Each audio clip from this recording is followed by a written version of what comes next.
Hoje eu tô aqui para falar de mais um elemento químico. Agora é a vez do hélio, o segundo elemento da tabela periódica, e a gente vai passar por vários detalhes deles que talvez vocês ainda não tenham percebido ou que talvez nem se lembrem que existe essa parte. Começando que o nome do elemento hélio é dado em homenagem ao deus Hélio, lá da Grécia Antiga. E se você se lembra bastante aí das suas aulas de Grécia Antiga, de história, sabe que o deus Hélio é o deus grego representante do Sol. E faz todo sentido, porque se você viu o vídeo anterior que eu falei do elemento hidrogênio, você sabe que o hélio é um dos elementos mais abundantes no Sol. Isso porque o Sol ele é formado pela junção dos átomos de hidrogênio que formam o átomo de hélio. Então, daí que vem essa história, daí que vem o porquê do gás hélio ter esse nome hélio e do deus grego ter o nome hélio, ou vice-versa, quem veio primeiro, o ovo ou a galinha, não sabemos. Legal!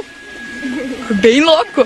Que o hélio foi um elemento meio até que difícil de se descrever e de se descobrir, porque só foram conseguir fazer isso com exatidão porque perceberam que no espectro de luz do Sol haviam listras mais escuras e essas listras mais escuras não correspondiam a nenhum elemento que já se tinha estudado, então desconfiaram que era um elemento novo ou alguma ocasião nova e só por isso que conseguiram descobrir que fazia parte de um elemento. E é até meio estranho, né, pensar que um elemento hoje tão comum que é usado para encher balão de aniversário para ficar flutuandinho foi um dos primeiros elementos fora do planeta Terra que foram descobertos. E uma das razões de ser tão difícil assim descobrir o gás hélio e saber da existência dele é porque ele é considerado um gás nobre. Lembram o que isso quer dizer lá das aulas de química da escola?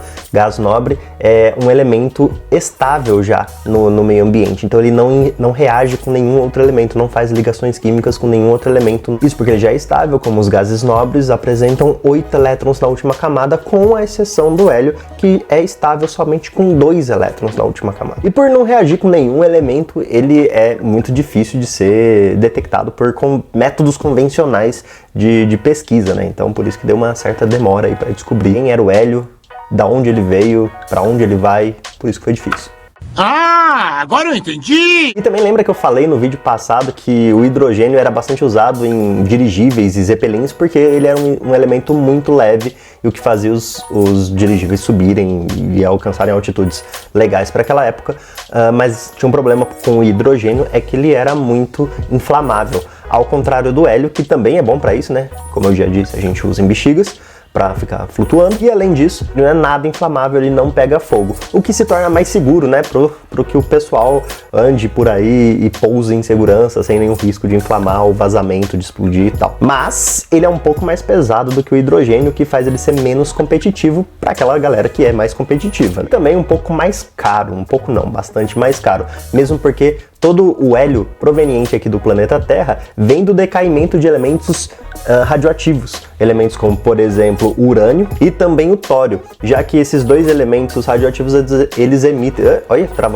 emitem a partículas alfa, que é simbolizado também pelos átomos de hélio. Apesar do hélio ser incolor, ele, quando colocado sobre eletricidade, numa corrente elétrica, por exemplo, pega um tubo de vidro, como se fosse uma lâmpada, faz uma diferença de potencial entre as pontas, e se passar corrente elétrica nesse hélio, ele vai brilhar, vai ficar num formato meio neon, vai ter a cor mais voltada pro laranja pêssego, assim, mais ou menos. A gente usa, geralmente no ensino médio, a massa do hélio como 4. Na verdade, ela é 4,002602. A densidade, na verdade, é 0,0001785, até tive que contar aqui nos dedos quantos zeros. E o raio atômico é de 31 picômetros. E você deve estar se perguntando, a pergunta que todo mundo faz, que eu escuto muito nas aulas também quando eu tô falando desse elemento, é por que quando a gente aspira hélio, gás hélio, né, daqueles balões de festas, por que a gente fica com a voz mais fininha, assim, mais ou menos falando assim?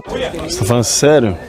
Isso acontece porque quando a gente fala, a gente já de padrão da nossa vida, né, porque estamos vivos, a gente respira oxigênio e também solta parte desse oxigênio misturado com gás carbônico.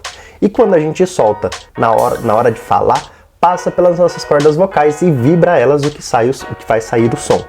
Quando a gente aspira o hélio e solta esse hélio, porque ele não é absorvido pelo nosso corpo, por ele ser inerte, ou seja, não reagir com nada, ele passa e a gente precisa de menos força, porque ele é mais leve do que o oxigênio e o gás carbônico. Então, as nossas cordas vocais a gente não precisa fazer tanta força para soltar esse hélio, e aí as nossas cordas vocais vibram menos, fazendo com que a nossa voz fique mais fina. Os balões de hélio, eles murcham muito mais rápido também em decorrência do tamanho deles. O gazélio, as partículas do gazélio são muito pequenas, faz escapar pela porosidade do látex da bexiga, diferente de outros compostos, de outros gases que são um pouco maiores e demoram mais para escapar, por isso que demora um pouco mais para murchar as outras bexigas. Os cilindros também, que são vendidos de gazélio, eles são misturados um pouco com oxigênio para que você não aspire somente gazélio e morra. Então, dá uma misturada para que ninguém morra asfixiado. Espero que vocês tenham gostado da curiosidade do hélio. Assistam, não deixem de assistir as do hidrogênio, que também estão bem legais. E aguardem, porque vai ter mais 116. Quero seguir aqui todos os elementos da tabela periódica, beleza? Beijos e abraços para vocês, meus queridos. Até o próximo vídeo e vamos vencer pela educação. Tchau!